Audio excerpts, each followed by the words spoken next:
You know, there's nothing like cracking that cellophane and pulling that record out. It just smells great.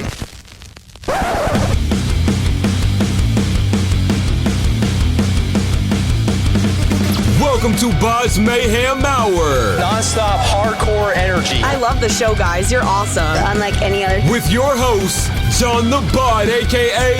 the Bodfather. Man, this stuff rocks. This is Jordan from Them Evils, and you're listening to BODS Mayhem Hour. The views and opinions of the guests do not necessarily reflect the views and opinions of BODS Mayhem Radio Network, its staff, affiliates, or sponsors. Parental discretion is advised. Welcome to BODS Mayhem Radio Network. Hey everybody, welcome to BODS Mayhem Hour. I'm your host, John the Bod, a.k.a. the Bodfather, and as always, I'm bringing you guys and gals awesome interviews. Today, it's an honor and a huge privilege to welcome back Mr. Jordan Griffin of Them Evils. Them Evils have released their new single and video for Pour Out Another One. So we're going to be talking to Jordan about all this and hopefully new EP, new album, all this down the road. So Jordan, how you doing, man? Good, man. Just hanging out in California, sunny day, driving around, running some errands, looking for a barbershop. Glad to have you back on here, man. It's been a long time since Louder Than Life, since I first interviewed you guys. Oh, yeah. It's been, a few years? Louder Than Life was in 2018, right? Yeah, good to have you back on here and talk this new single. Thanks for having me, man. Not a problem, my bro. How have you been doing through all this, and how excited are you to hopefully to get back on the road soon, to just do some shows at least?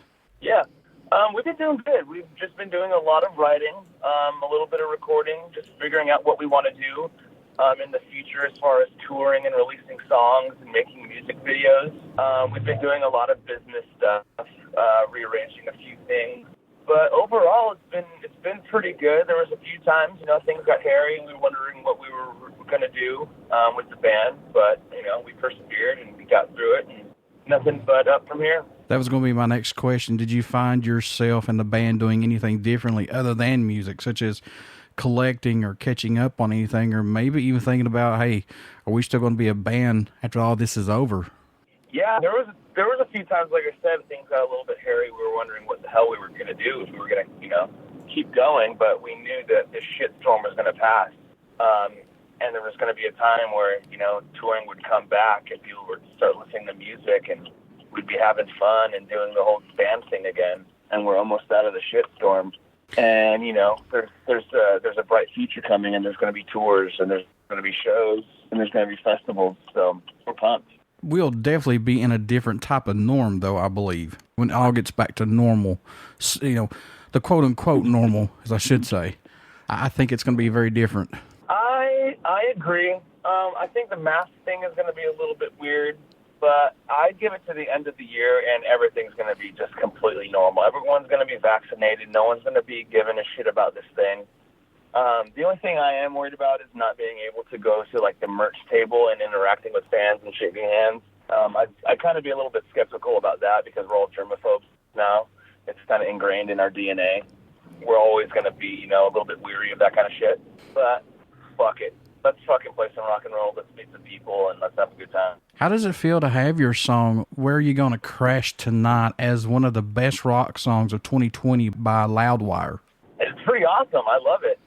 I didn't really expect that. I saw it in the, I saw that not the interview, but that press release or that article, and I was like, it put a big old grin on my face. So I was pretty fucking stoked on it.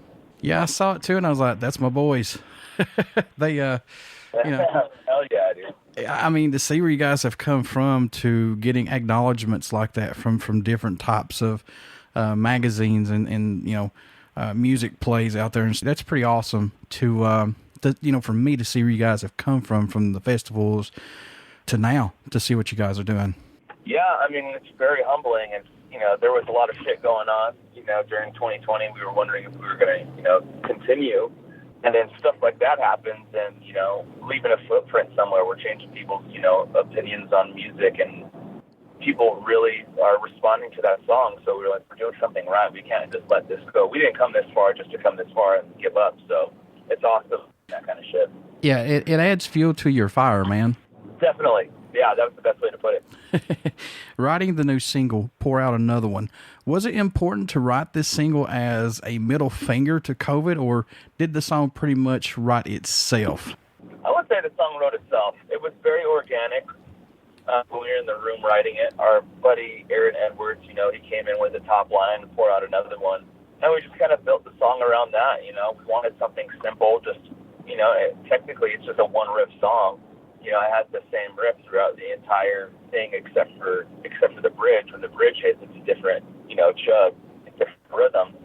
But we just wanted something that was kind of anthemic, and just the vocal melody changed, and the song kind of just, organically just moved, and there was a few different parts, but they weren't very different at all. So let me ask you this, though. Where Are You Gonna Crash Tonight, Coattails, and Pour Out Another One, are these just one-off set songs, or are these going to be on an EP? I think they're just one-off songs. We're just doing singles at this point. We're not really in the market, or we're not doing anything EP-wise right now. If we do release anything, it's going to be a full length. We don't have any plans of doing that. We're just kind of keeping the fans and the people and the listeners, we're just kind of keeping their attention by releasing a song every month or two. So are you guys a little nervous releasing these singles right now since you can't tour, or no, or do you just want to get these out there to stay relevant to everybody? Yes, we got to stay relevant. There is no touring, so the only thing to do would be release songs and do things on social media content-wise, because if we're not touring, we got to figure out a way to get our music out there to people. Releasing songs every month or two is probably the best way to do it. If you can talk about it, Jordan, how many songs do you guys have written right now that's ready to go out possibly? Is it just these three, or do you have more stashed away, or what's going on? We have about 4 right now that we're planning on releasing. We have like 40 songs though written. About 20 of them are recorded, but we're kind of picking and choosing. We're going with the best ones and the new direction of, our sound and what we want to sound like and what we want to say. We're just trying to compete with everyone else that's on the radio, There's a lot of badass bands out there, so we're taking our time recording and writing these songs. I was working with Jim Kaufman on this, and we're going to get into this too because David did the live video for Pour Out Another One. Let's talk about that a little bit. How was working with Jim on this?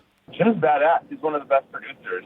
We have this thing going on. We have a solid, work ethic with him, and everything just kind of seems to fit together. And, there's no rush working with him. It's like, all right, we go in there, we do the song, we'll sit on them for a while, I'll come back, retrack some guitars or vocals, and it's just kind of, it's organic. We take our time. There's no rush with this kind of stuff, and that's what I really love working about him. All right, so we got to talk about David a little bit. We got to throw him under the bus just a tad here.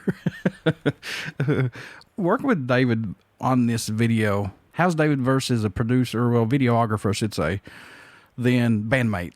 It's funny that he put directed by David Delaney. It wasn't really directed. We all fucking put the, cameras in the fucking room and picked our, camera views. I don't know why he did that, but it was pretty hilarious when we saw that. Him and Jake got together and spliced the video together and matched, the angles and the shots with the song. I mean, that's really all it was. There was a few times or a few takes or a few shots that we didn't like, so we changed. We cut some and added different shots. Yeah, but it was cool. It all worked out fine, and the fucking video came out killer. So I'm stoked on it. Jake, the modern day look-alike of Cliff Burton. The very first time I seen him, exactly what I told him. Yeah, he does look like Cliff Burton, and his birthday is the same day as Cliff Burton's. So there you go. There you go. It all makes sense. All right, Jordan, do you see this band musically growing still to this day from where it actually started from?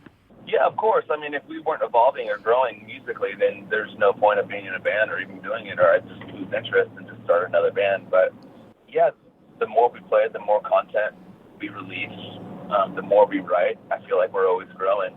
For you, though, what's the most important thing about the band's growth for you that you've seen that's impressed you the most out of everything? Just our ability to kind of deal with each other. It's 3 different personalities, trying to make this band work, and we're always together, and, we get in our fucking little tiffs, but we still find a way to, love each other and get over some dumbass shit that happens.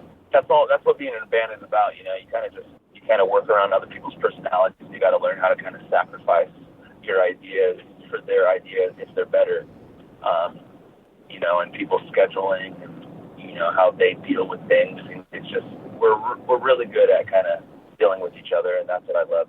I want to step back here for just a moment. Are there any songs, man, that we could see on this upcoming album that you guys are possibly going to be working on that didn't make an album or an EP previously, possibly?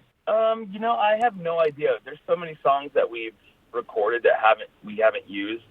If anything, we would just go back to them and rework the songs or rewrite them, but none that are, you know, we're planning to release. What do you hope everyone takes away, or message you hope they hear while listening to this new single or any of them Evil's music in general? What do you hope they get from it, Jordan? I hope they just, you know, enjoy the songs and they party and they just love it.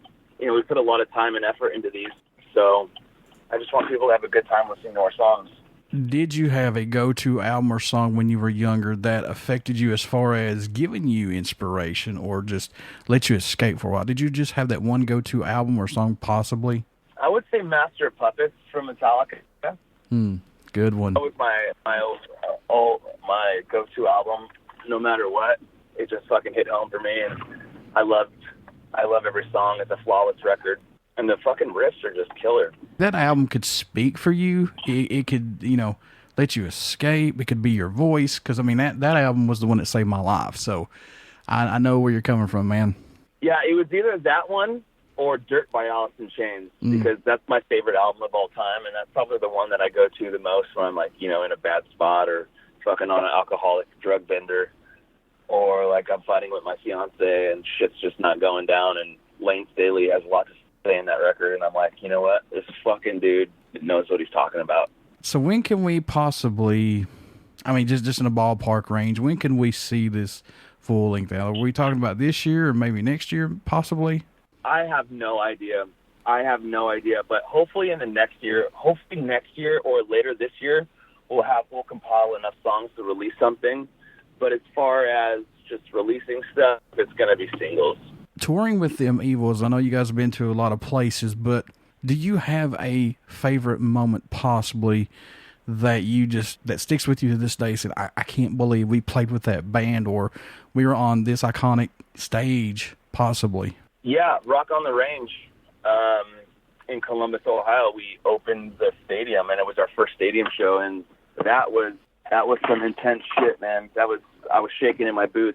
We had Tyler Bryant and the Shakedown. They played right after us, and they watched our whole set, and I love Tyler Bryant. He's just one of those ultimate shredders, and the fact that he was, like, you know, talking to us, hanging out, and watching us play, I was shitting my ass. But that's a boost of confidence, man, when you see these other bands checking you out and giving you feedbacks, and man, that's a good show, or that's a good set, you know what I'm saying? Because that's either make it or break it, pretty much. Yeah, it definitely, you know, adds fuel to the fire, and you just kind of shit your ass. Folks, you want to get out and pick up them Evils, this new single that they've got out, pour out another one. Check it out. You will not be disappointed. So, Jordan, my man, how can folks stay in touch with you guys, buy some merchandise, these singles, and when everything gets back to normal, how can they do that, sir? Check out themevils.com. Go on Instagram, Facebook, at themevils. Go on Spotify, Apple Music, any streaming service, and, you know, play our tunes and share them with your friends and tell everyone about it and keep rocking and rolling live. And before I let you go, would you care to do a promo for my show as always? Of course. Groovy. This is Jordan from Them Evils, and you're listening to BODS Mayhem Hour. Everybody stick around. We got some great stuff coming up, and you only hear these interviews right here on BODS Mayhem Hour and BODS Mayhem Hour Podcast. Get down and check out our Facebook page. It has our podcast link, YouTube link, and all the links that we are associated with. And plus, you want to subscribe to the YouTube link because we got a lot of stuff that we're giving away. And please get out and support them Evils. Pick up all their singles, EPs, and everything that they have. Please support them, and you will not be disappointed. So, Jordan, as always, my man, I wish you guys nothing but the best of luck, and I hope to get to see you out on the road sooner than later. All right, brother. Thanks for having me. It was a pleasure.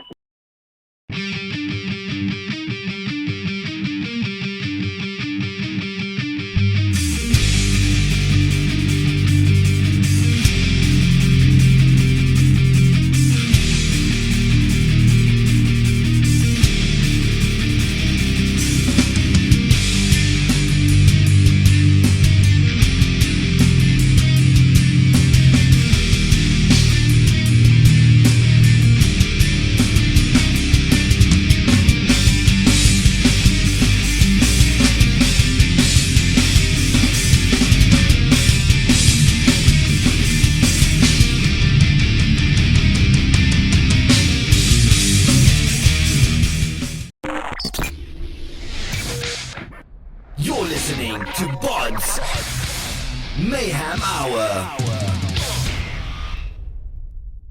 Follow us on Facebook, Twitter, and Instagram.